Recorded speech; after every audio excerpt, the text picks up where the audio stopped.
Sorry, legal aptitude वाला जो अपना टॉपिक चल रहा था उसमें चैप्टर नंबर 3 देख रहे थे, एलिमेंट्स ऑफ सीएस लेजिस्लेशन।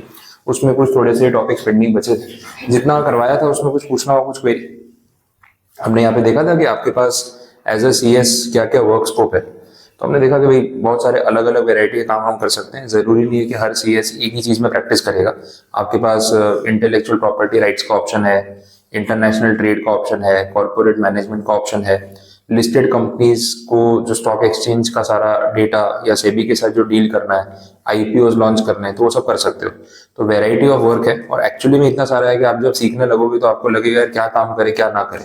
और अगर इतनी सारी वेराइटी अवेलेबल है तो एज अ प्रोफेशनल आपको कोई चीज तो ऐसी होगी जो समझ में आती होगी ज्यादा, कि भाई ये चीज समझ आ रही है। देखो इंटरेस्ट चीजें सीखने के बाद भी डेवलप होता है। ऐसा नहीं कि आप पहले से इंटरेस्टेड हो गए कि यार मुझे तो लीगल कंप्लायंसेस करने हैं, कभी किए ही नहीं तो कैसे पता होगा। लेकिन जब आप काम सीखने लगते हो तो लगता है कि यार ये काम मुझे सिंपल लग रहा है, समझ में आ रहा है, इसमें मेरा दिमाग चल रहा है, तो एक फील्ड मिल जाती है। फिर उसी चीज में आप अपनी एक्सपर्टीज डेवलप करते जाओ, काम करते जाओ, तो आगे फिर जब अपने क्लाइंट्स आप हैंडल करोगे तो आराम से आप मैनेजमेंट कर पाओगे। तो that is a basic part. तो ये सारे ऑप्शंस थे। इसमें एक सर्विस जो है वो डिस्कस करनी अपनी बाकी थी, that is related to arbitration and conciliation. क्योंकि कंसेप्ट अभी पढ़ा नहीं है, सेकंड लेवल पे लॉ में हम डिटेल में पढ़ते हैं, तो एक बार उसका बेसिक समझ लेते हैं। आर्बिट्रेशन और कंसिलिएशन में इसको बोलते हैं ऑल्टरनेट डिस्प्यूट रिजोल्यूशन प्रोसेस। एक टर्म है ऑल्टरनेट डिस्प्यूट रिजोल्यूशन। सिंपल करते हैं उसको। आपके पास कोई सिविल मैटर है, कोई सिविल डिस्प्यूट है, आपका किसी से कोई झगड़ा है या फिर कोर्ट में जाना है। आपको पता है कोर्ट में जाओगे तो साल कितने लगेंगे। इसका दूसरा ऑप्शन ये है कि कोर्ट जैसी कोई अथॉरिटी हो जो आपको हेल्प करे और कोर्ट जैसा फैसला सुना दे। कोर्ट में जाना भी ना पड़े और कोर्ट जैसा फैसला आ जाए। और ये होता भी है, पता है, जैसे अपने कोर्ट में भी केस फाइल करते हैं तो जो आपका लॉयर होगा वो ऐसा तो नहीं वो फर्स्ट टाइम कोर्ट में जा रहा है, उसके पास तो ऐसे बहुत सारे केस आते होंगे। तो यूजुअली जो लॉयर्स होते हैं ना, उनको आइडिया होता है कि ये केस में हम कहाँ तक जा पाएंगे। वो अपना बता भी देते हैं कि देखो यार ये केस ऐसा है, इसमें अपनी यहाँ पे प्रॉब्लम आएगी, उनको वहाँ पे इशू आएगा, तो मोस्टली सेटलमेंट होगा या वो हारेंगे या हमारे हारने के चांस है, वो पहले ही बता देते हैं। क्योंकि एक्सपीरियंस इतना होता है कि भाई जजेस क्या फैसला सुनाएंगे, एक बेसिक आइडिया तो इतने साल में हो ही जाता है। अब यहाँ पे एक सिस्टम ये बनाया गया कि क्यों ना हम सिविल मैटर्स के लिए कोर्ट जैसी एक अथॉरिटी बना दें, जिसको बोलते हैं आर्बिट्रल ट्रिब्यूनल। बात हो गई थी ट्रिब्यूनल के बारे में, तो ये भी ट्रिब्यूनल है। तो वहां पे क्या होता है, जो जज आपके लिए बैठे हैं उनको बोलते हैं आर्बिट्रेटर। ठीक है। अब वो आर्बिट्रेटर जो है वो एट ए टाइम एक ही केस सुनते हैं। मैंने आपको कल बताया कोर्ट में कैसा होता है, 50 केस आते हैं, टोकन नंबर लेके बाहर बैठो, जज सबका केस सुन रहे हैं। यहाँ ऐसा नहीं है। आर्बिट्रेटर ने आपका केस लिया है ना, तो वो एट ए टाइम आप ही के केस पे काम करेंगे। तो हर 2-3 दिन 4 दिन में आपको मिलने बुला लेते हैं। अब इसे क्या होता है, आपकी हियरिंग फटाफट होती है तो केस जल्दी खत्म होता है। और आर्बिट्रेशन में फैसला 12 महीने में आ जाता है। एक फास्ट ट्रैक कोर्ट जैसा हो गया, ऐसा समझ लो। तो आर्बिट्रेशन और कंसिलिएशन ये जो सर्विसेज हैं, इसमें जो आर्बिट्रेटर होता है, जज समझ लो, ये काम आप कर सकते हो एज अ कंपनी सेक्रेटरी। आप जज का काम कर सकते हो, एज एन आर्बिट्रेटर आप वहां पे फैसला सुना सकते हो कॉर्पोरेट मैटर्स में, सिविल मैटर्स में। लेकिन इसमें कंडीशन है, अगर आपको प्रैक्टिस में as a practicing company secretary 10 साल हो चुके हैं तो उसके बाद ही हो सकता है, उसके पहले नहीं हो सकता। कम से कम 10 ईयर्स ऑफ प्रैक्टिस, उसके बाद आपके पास ऑप्शन है कि आप आर्बिट्रेटर बन सकते हो। तो इमीडिएटली नहीं, लेकिन लॉन्गर टर्म में आपके पास ये वर्क स्कोप भी रहेगा कि आप उस लेवल पे भी काम कर सकते हो।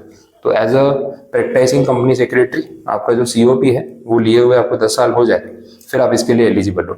और ये पहले से अलाउड नहीं था, ये अभी 2019 में आर्बिट्रेशन एक्ट अमेंड हुआ और उसमें ये पॉइंट ऐड हुआ, आर्बिट्रेटर और कंसिलिएटर वाला वैसा। ठीक है, तो ये ध्यान रखना।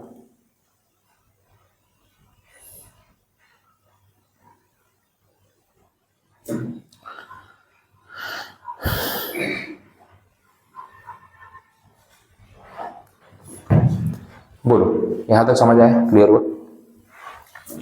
ठीक है, बाकी सारे पॉइंट्स हमने देखे थे। स्टार्टिंग में एक आंसर था जिसकी लैंग्वेज थोड़ी बहुत देख सकते हैं अगर आपको कुछ क्वेरी हो उसमें, अदरवाइज चैप्टर कंप्लीट है। कंपनी सेक्रेटरीज के बारे में जो आंसर था, ये कंपनी सेक्रेटरी इन प्रैक्टिस, इसमें मैंने आपको बताया प्रैक्टिसिंग सीएस का मतलब क्या है।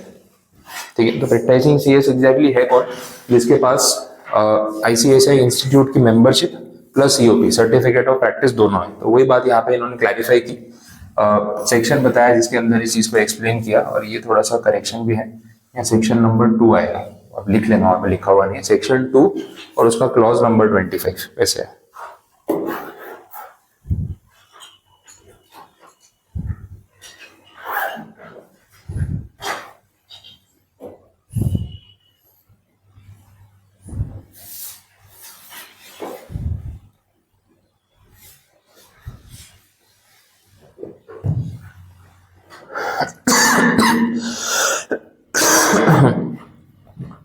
ठीक है। अब इसमें एक आगे ये आंसर दिया हुआ है, थोड़ा टेक्निकल किया हुआ है, बट चलो बेसिक अपने जितना समझ सकते हो उतना भी ठीक है।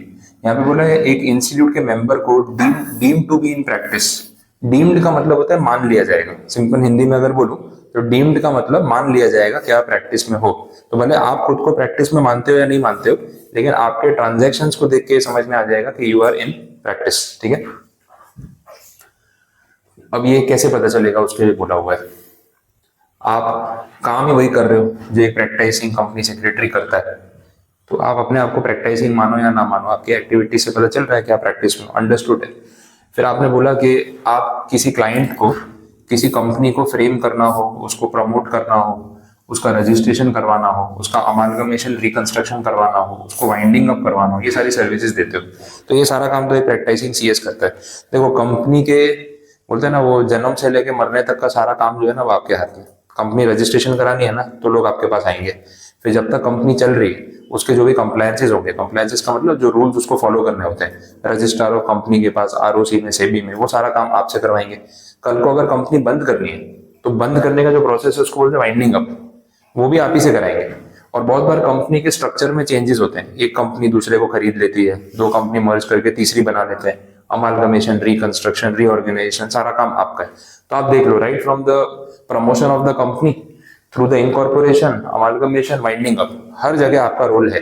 तो कंपनी सेक्टर एक कंपनी सेक्रेटरी के बिना चल ही नहीं सकता, ये बेसिक बात है। तो आइडिया वो है कि सीएस बनने के बाद आपके पास काम नहीं है, ऐसा होने ही नहीं वाला, क्योंकि लाखों में कंपनी, आज 16 लाख प्लस कंपनी है, अगले 3 साल 4 साल में और कितनी बढ़ेंगी?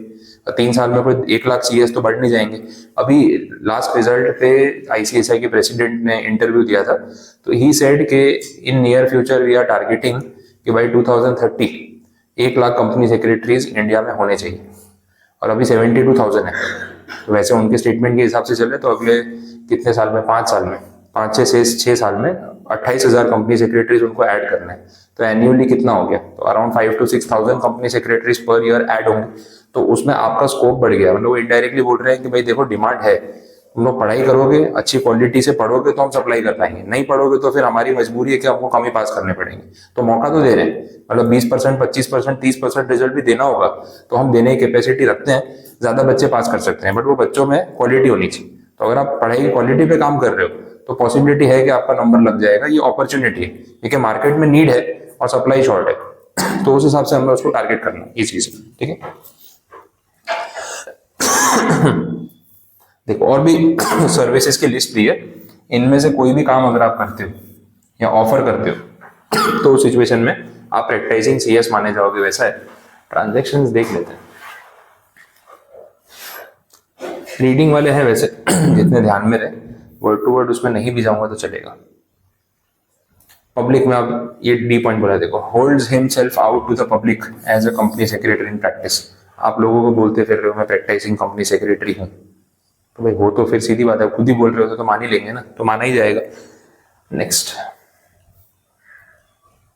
प्रोफेशनल सर्विसेज प्रोवाइड कर रहे हो, अदर सर्विसेज प्रोवाइड कर रहे हो। आईसीएसआई की एक काउंसिल होती है, एक कमेटी होती है, उनके पास कितनी बार मैटर जाते हैं कि यार ऐसा है तो क्या करें। तो अगर काउंसिल को लगता है कि भाई ये जो काम कर रहा है ये तो सीधी बात है प्रैक्टिसिंग कंपनी सेक्रेटरी का ही काम कर रहा है, तो बिना सीओपी लिए अगर आप वो काम कर रहे हो तो फिर इंस्टीट्यूट कंपेल करेगा कि या तो सीओपी लो या तो काम बंद करो, दोनों में से एक चीज आपको करनी पड़ेगी। तो वो यहाँ से पता चल रहा है। ये पॉइंट हमने देखा था, रेगुलेटरी अथॉरिटीज के सामने एज ए लॉयर आप अपने क्लाइंट को रिप्रेजेंट करो, उसमें आरबीआई, सेबी, एनसीएलटी ये सब आ गए, ये पॉइंट्स हैं। ठीक है, बस बाकी पॉइंट्स तो देख लिए थे, तो ये चैप्टर अपना यहाँ पे कंप्लीट हो चुका है। कुछ पूछना है, कुछ नहीं समझ आया तो बताओ। अब जो आगे का आंसर था ना, फंक्शंस, ड्यूटीज, इसमें मेरी जरूरत नहीं है क्योंकि आगे पूरा पॉइंट कवर हो ही गया है। सिर्फ आपको एक बार लैंग्वेज रीड करनी है, कुछ क्वेरी हो तो फिर डिस्कस कर सकते हैं। बाकी चैप्टर अपना यहाँ पे पूरा कंप्लीट है।